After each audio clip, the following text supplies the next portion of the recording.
Welcome back, my friends, to the Predictive Playbook. I'm your host, John Ryan. I have Jesse Schule on from Sportsmemo.com for a quick hitting segment that will be right before Manny's Irish Pub. I was thinking like prelude. That's not the word I was looking for, but it is a prelude show to the Manny's Pub show. And I guess my brain froze a little bit there in this 95-degree heat that we have here in the East. But welcome to the show, Jesse. How are things going? Things are going pretty good. Yeah, I should keep my sentences short and sweet like you do. And then I wouldn't get brain twisted like that. But we're going to start out with a quick look at the British Open. And I stand corrected on that as well. It's not the British Open, it's the Open. Technically, I guess it could be the British Open because it's being held in Sandwich, England at Royal St. George's, who was a patriarch back in the day. This course was built in 1877 and was a course designed in the aftermath of St. Andrews. St. Andrews became so hugely popular that another course was going to be built, and this was it. And in about 9 years later, it hosted the first Open Championship, and it's hosted quite a few since then. Last one was in 2011. The winner was -5. And this is going to be a tournament that even if you don't follow golf, you may want to watch it because these are conditions that not many human beings play under. And it could be like 1993 where Greg Norman shot 13 under on the same course. But that was without the weather changes. But within 15 minutes, the weather can change 20 to 30 degrees. The winds can go from 5 miles an hour to 35 miles an hour. And the winds can shift 180-degree directions almost on command. It's really going to be kind of neat. The conditions are the weather.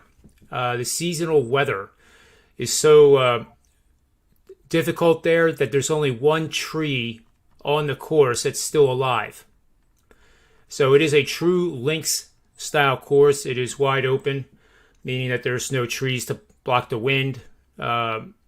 This is the type of golf that's played on the ground. You're not going to see a guy do well, like Bryson, for example, that launches the ball into the stratosphere, because that is not going to work. And the fescue, from what I've studied today, is really, really dense. And for those that don't know what fescue is, it's like really tall, gnarly grass. And I've played some courses like that, and you're just like happy as heck to find your ball, let alone try to hit it out. And you're going to see some of the greatest players in the world really struggling at times. The guys who keep it in the fairway and keep it out of those large pot bunkers are going to make out pretty well. Jack Nicklaus shot his worst professional round on this course. He shot an 83. He won 3 Open championships in his career of the 18 that he won. All 3 of those were in Scotland, and he is famous after that 83 for saying, "I get it now. The further south you go in England, the worse the courses get." And can you imagine if he would have said that in today's day and age of social media?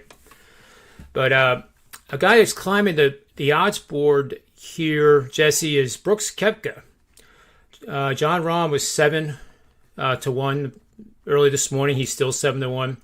Brooks Koepka was 16 to 1. He's now 14 to 1. So, those people in England kind of like to bet, especially on the Open. One of their favorite events to bet, including Wimbledon. Jordan Spieth is tied with Koepka at 14 to 1. And then Dustin Johnson, 18 to 1. Xander Schauffele, 18 to 1. Rory McIlroy, 18 to 1. He was actually 16 to 1 earlier today. And Justin Thomas was actually 16 to 1. He's now 20 to 1. So it seems like the betting community is going with Rahm and Koepka and maybe a little sprinkle on Spieth and Johnson right now. But this event starts at 1:35 a.m. Eastern Standard Time. And I know Jesse and I will not. Well, actually, Jesse might be awake because he's a West Coast guy. He could probably watch the first couple of holes. Yeah, I will be recording it, and let's see, 1:35, about 2.5 hours. That would take us to about 4 a.m. So the first guys out in the course will probably be around the 15th hole when I do start watching it at 5 a.m. But I positively can't wait. This is like one of the Super Bowls of the year for me. I always look forward to this. It's just a wild event. So we'll be talking about that in 45 minutes at Manny's Pub as well. So I always want to say like a little bit about the PGA, Jesse, and then I go like 5 minutes. So I'm a little more enthusiastic about the baseball and the basketball. You know, I'll try to be equal in both, which I think I am. But yeah, why don't we talk about Major League Baseball here? I've been having shows now this week designed with a focus to take a look at the second half of the season and any team stand out as an opportunity to bet that they will make the playoffs, win the division, or possibly miss the playoffs. I thought I had a pretty good one to promote discussion. And you saw it yourself. San Francisco Giants plus 525 do not make the playoffs. I think there's probably too many people that are looking for them to regress in this second half of the season. So I'm really not on board that boat yet. But I am on board with a team that you told me you like quite a bit. So I won't spoil the thunder here, and I'll let you take over and tell us who it is, because I love this bet. This is my favorite one. Well, perhaps you're giving me too much credit. I mean, I got to give you credit for bringing it to my attention, but the Cincinnati Reds at plus 255 to make the playoffs looks pretty damn good to me. Yeah, I'm just bringing it up right here and see what it is live here on DraftKings. I think I looked at it 5 minutes ago, and it was plus 255. Okay, we'll go with that. But it's at least, as long as it's more than 225, plus 225, I think it's a tremendous value. And if it's 255, then that definitely, I might, after the show, before now in the pub show, I might put 50% of the bet on and then see how it goes once we resume on Friday. Well, Thursday tomorrow, we only have one game, but that's the Red Sox and the Yankees. And let's segue right into that, because the Yankees, in terms of some of the more advanced analytics that I and a lot of other people look at, like expected runs scored, the Yankees' expected run scores versus how many they actually have scored is the widest I have seen. If I keep working at it and I have time to figure it out, it'll probably be in excess of 12 years. And those teams were not over 500. So I thought that this was a blip on the radar back in late May, when this became so apparent that they just couldn't get the guys that got on base to touch home plate, and it's become an epidemic. And now their bullpen coming into the break was starting to show some signs of weakness. They gave up 7 runs in the 8th inning against Houston when Altuve had to walk off then in the 9th. That's very un-Yankee-like. But right now, for them to make the playoffs, you're getting money. Plus 105 was the last I checked. How do you feel about that opportunity, or do you think it's not one?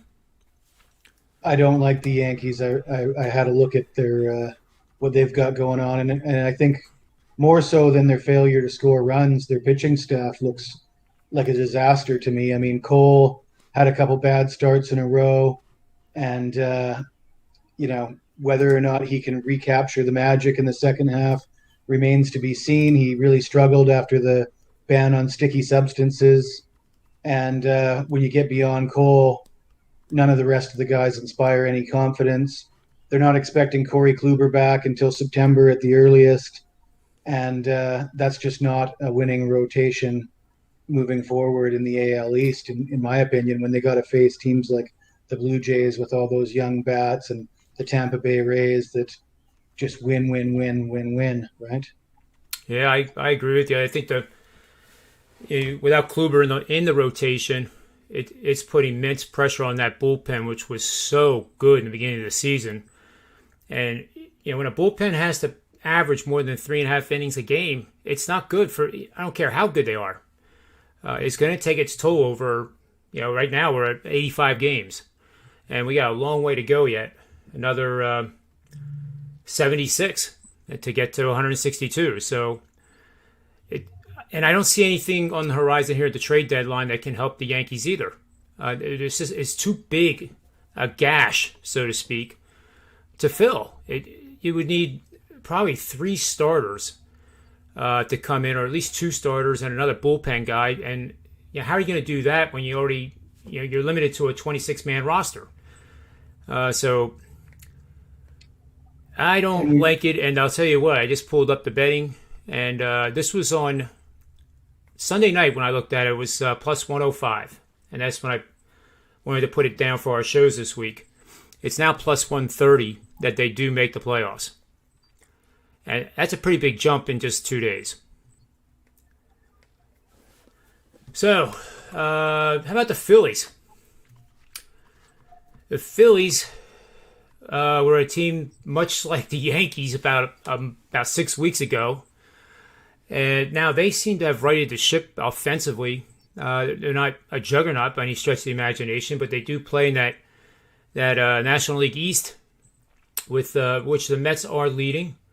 The Mets are offensively challenged. The Phillies are second high in that division in scoring. Atlanta's just a few runs ahead of them. And the Marlins, believe it or not, even though they're in last place and I think 9 games back, have the second best run differential. And it's not to the Mets. It's the Atlanta Braves have the best run differential right now. So I think it's a little misleading to look at run differential like right now, because the Phillies are really starting to turn it on a little bit, and that run differential was negative, and now it's slightly positive. So you can look at it and say, well, they're scoring as many as they're giving up, but the recent trend is quite positive. So do you think the Phillies are a team possibly to beat or a bet for the division championship, or possibly make the playoffs? I had thought that could be a good bet. I mean, the injuries are going to play a big role in that division, and you saw that Acuna is lost for the season now. That's really going to hurt that kind of, in my mind, takes the Braves out of it. If they're going to come back and make up that ground, they would like to have Acuna there for that. And the Mets are highly dependent on DeGrom. We know DeGrom hasn't been as durable as you'd like, and he's battled some small nagging injuries throughout the season. If anything were to happen to DeGrom, that would really put the Mets in a bind. And, I, as much as I don't like to predict players getting injured, you got to go with the history and, how much they lean on him, how much they're, the whole world seems to be on his arm right now. It would be extremely unfortunate, but I wouldn't be that shocked to see DeGrom go down and the Mets to go down with him. But I guess the big question for the Phillies is what's going on with Aaron Nola. Yeah. Is he going to be healthy in the second half? I thought I saw some injury concerns with Nola. He was largely inconsistent down the stretch. He looked like Cy Young against the Yankees.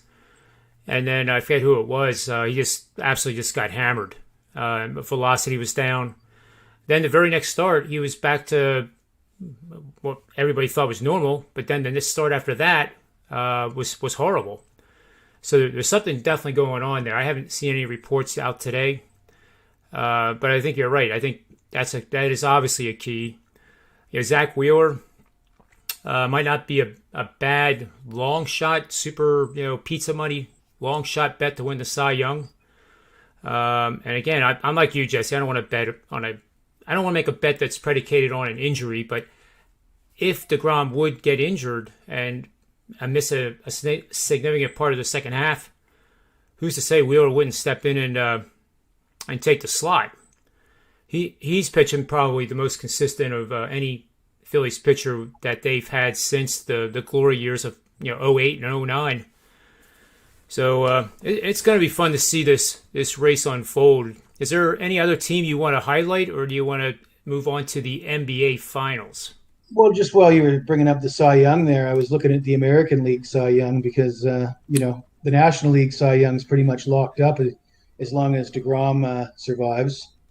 But looking at the American League, I see Garrett Cole still the runaway favorite there from the odds that I saw at Bet365 this morning.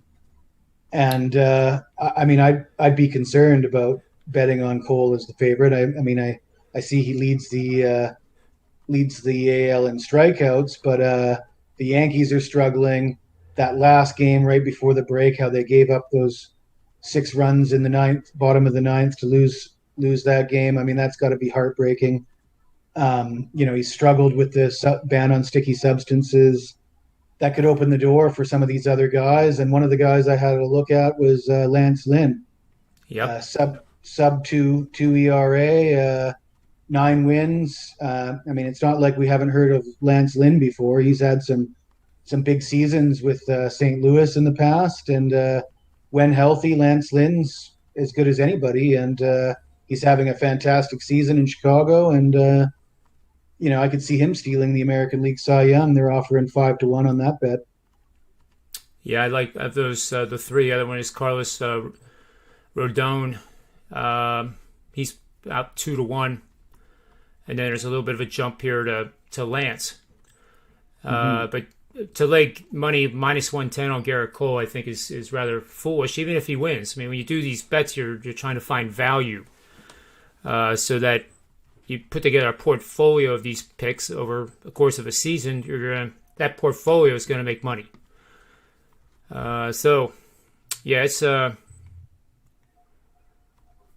I just saw a San Francisco Giant name. We've got that one team, and this was mainly to promote discussion, and I'm sure it will at the Manny's Pub show today. If I ask Tony Finn that question about, do you think the San Francisco Giants will falter, or I guess the better word would be collapse, and not make the playoffs? And you're getting paid $550 to assume that risk. But I'm wondering if it's just, I mean, they have the best record in baseball right now, and I'm talking about that team not making the playoffs. It has happened. But the thing that bothers me most about the Giants, Jesse, and you can talk me off the cliff here, is the age. The youngest starting pitcher they have is 30 years old. They're all more than 30 years old. And I know we had a 42-year-old Super Bowl champion named Tom Brady. I understand all that, but this is 162 games. And granted, the starters don't play that many, but they start about 35 times. So, what happens to the Giants if they have a guy that even just gets dinged up a little bit with the shoulder and misses a few starts, and then another one misses a few starts? Because I don't think they have much depth in the farm system at all. And that's what made me start thinking about this. Again, not wishing any injury on anybody. It's just the toll of this marathon called a baseball season. But I think you're probably going to say the Giants are going to hold on and win the division. Well, I think the odds are in their favor as far as, I mean, I'm looking at the Dodgers trailing the Giants by 2 games, still a heavy favorite to win the division. And, for good reason. I mean, on paper, the Dodgers are the better team. I mean, everybody's looking at the Giants and saying they can't continue to win like this. And I can see why. But what's going to change for the Giants? Like you said, the pitching staff, perhaps. I see 5 solid starters, 5 veterans, 5 guys that are having career years. Maybe Cueto's not having a career year, but he's been decent enough. But Wood and Gausman and Desclafini, they're all having career years, but it's not coming out of nowhere. These guys they've been around, they've paid their dues, they've been good, and they're just a little bit better this year. I think it's a valid point that their age and that, if 1 or 2 starters went down. But my answer to that would be, if you can smell that coming, they should be able to smell that coming, and you'd have to think they'd have the cap space to to add a veteran or two, to pick up somebody from one of these teams like the Cubs or some of these teams that are now looking to dump players and dump salary before the trade deadline. And I'm looking at the standings here too. This is all hypothetical, of course. But if we're right on the Cincinnati Reds and they win the division, that's going to put Milwaukee in that wild card spot. They're 14 games over 500 and lead the Reds by 4 games, who are 6 games over 500. So if they're presuming that the Reds catch them and are, say, 15 games or more over 500, and let's say Milwaukee is 10 to 12 over at the end of the year, San Francisco's 25 over 500 right now. That means they would have to play probably 13 to 15 games under 500 between now and the rest of the season, which they have played 89 games. So that's 73. That means they would have to go like 30 and 45-ish, which when you put it in perspective like that, that seems so unlikely that I now need at least 9 to 1 to say that the Giants will make the playoffs. I kind of like a long shot bet on the Giants to win the division. You're getting almost 4 to 1 on them to just keep on winning. And I think they can do it. Sure, if you ask me who's going to win the division, I'd say the Dodgers. But if you're giving me 4 to 1, I'd take the Giants. Yeah, that's where the value is. You're absolutely right. Yeah, they're leading by 2 games over the Dodgers, and yes, the Dodgers can overtake them, but who's to say they won't? And you're getting that kind of it's like taking Phil Mickelson the last day of the PGA when he had the lead and he was getting 3.5 to 1. It's the same scenario. Everybody thought Koepka was going to catch him. Everybody thinks the Dodgers are going to catch the Giants. But the market is severely predicting that the Dodgers will overcome the Giants and win the division. So contrarian, and I love the contrarian bet when it has to do with the futures because those are the ones that usually do pretty well. Well, anyway, let's move on to the NBA. But that was fun talking about the Major League Baseball. In the NBA, we have the Phoenix Suns at Milwaukee, and we know that teams who have won the first 2 games of an NBA series are 31-4 to win the series and win the championship in the finals. My question to you, Jesse, is: do you think Phoenix is going to be in trouble if Milwaukee wins again tonight by 20, or even wins by double digits? I'm not prepared to say that the margin of victory is going to spell trouble. I'd like to see Booker have a better game. If Booker scores 10 points and they lose by 20, I smell trouble. And as you know, I have the Suns to win the series. I have Chris Paul to win the MVP. So, I'm cheering for the Suns to win this series. And so far, I got to say I'm not concerned. I still feel confident in those bets.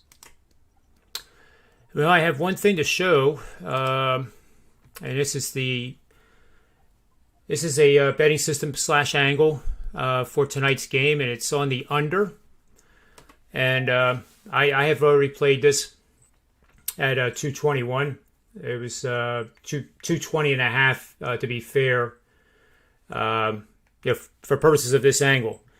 And another note to make here is if the market, for whatever reason, goes down to 218, it doesn't disqualify my bet on the under, because all my models and the machine learning apps I run are squarely on the under. These angles and betting systems are just part of the overall research that goes into a release. So this is just one part that supports the model's projections for the under.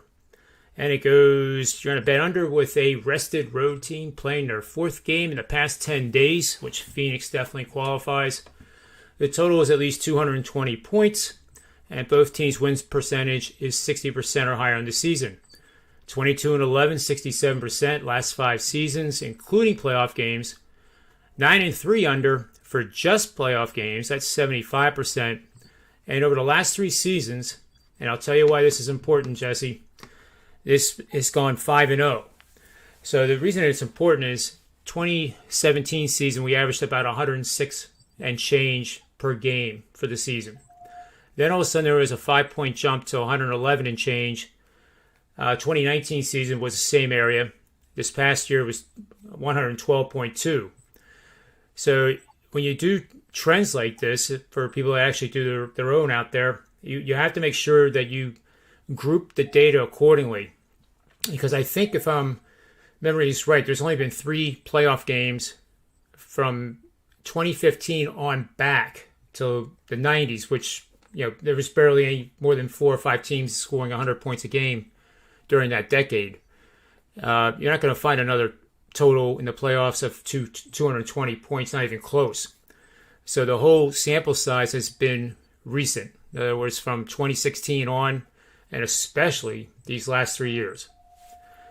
So I'm taking the under tonight, which I know is very contrarian. I think I saw 72% of the tickets were going on the over. And that's why it moved up a point. Well, anyway, my comment on your play on the under is this. We know that after game 1, Budenholzer was lobbying the league about the free throw disparity. He felt that the Suns were getting to the line far too often. There was a big discrepancy on how many attempts the Suns had compared to the Bucks. And then we saw immediately after that in game 2, the pendulum swung in favor of the Bucks, and they got to the line a lot more often. Now, after game 3, we see Monty Williams lobbying the league saying, hey, look at this. This is unfair. Look at how many times they got to the free throw line compared to us. And will it have the same effect? Will it even out here in game 4? Fewer trips to the free throw line could help you bet on the under. Yep, it could. Yeah, I like that idea. Another thing I'll point out is I don't know how much you like to touch on conspiracy theory angles with this sort of thing, but wasn't it just in everybody's best interest that Milwaukee won game 3? I mean, who benefits from Phoenix going up 3-0? I mean, the NBA doesn't benefit. The television stations don't benefit. Us as professional sports handicappers want the series to go a few more games. I mean, everybody wanted to see Milwaukee win game 3. That might not be so much the case in game 4. Yeah, the side is a really tough game to call, at least from what my stuff says. You would think that it would be Milwaukee in the under, but Milwaukee was the fastest paced team during the regular season in the NBA. They're comfortable playing, I think, at any speed. The Suns are the one that actually would drive the under, I think, tonight, to keep the game somewhat fast. I mean, 220 points is not slow, but a comfortable fast speed. Where we've seen the Bucks, they can almost look like the Brooklyn Nets for periods of time of 3 to 5 minutes. So I also have a betting strategy I'm going to save for Manny's Pub Show, where I use my Wall Street trading experience and I set up levels before the game starts, and I have to run them before the show because I don't have them right now. But it's based on implied volatility, which is used on options calculation, which measures the underlying security that they represent and how much that stock or commodity is going to swing over the course of a day. And I've applied that and tweaked it a little bit for NBA totals, and it's only 1 year, but it's worked pretty well. And it makes a losing bet like the one I had in Game 3. I had the over, but the pace got slow enough where I think my levels were 207.5 and 211.5. So I had 50% at that. They both won. The 50% pre-flop lost, so I washed. And that's really one of the advantages in doing it, is that you minimize the losses that you could have made if you did all the bet pre-flop. That's what I'm learning. So I guess that's about it for our show. But before I let you go, why don't you tell people where they can find you over at sportsmemo.com and anything you have coming up for the rest of the season, anything coming up for the rest, early football looks, whatever you want to say. Well, if you check me out at Sportsmemo, you'll see that I have a week one free pick for the NFL on a total. You can check that out. And like I said, everybody's aware by now probably that I've swept the NBA finals 3 of the last 4 seasons, back-to-back seasons, hitting the team to win, the amount of games they're going to win it in, and the MVP. And I'm hoping to make that 3 years in a row now with Phoenix. So, but I also have 3 plays on tonight's game. I've got a player proposition bet on over under points scored. I've got a total bet, and I've got a proposition bet on a first quarter. So yeah, you can get It's all good those stuff. at sportsmemo.com. Yeah, so make sure you get over there and get our picks. That's all we ask. We work pretty Player hard for these propositions picks. have been going quite well. We all did pretty well on the last show I was on, picking Yep. Chris Paul, and I think we all had Chris Paul over 2 made threes, and he looked pretty good in game Yep. 1. Yeah, we're going to be talking about those player props probably for a good 20, 30 minutes on the Manny's Pub show coming up at 4 o'clock. So be sure to, you don't even have to set your clock. Just hang out for 20 minutes and we'll be back on the air. So I guess that'll wrap this part of the show up, Jesse. So thanks for your time. I look forward to seeing you in about 20 to 30 minutes here. And on behalf of him, myself, the Predictive Playbook, sportsmemo.com, and wagertalk.com, may all the wins be yours.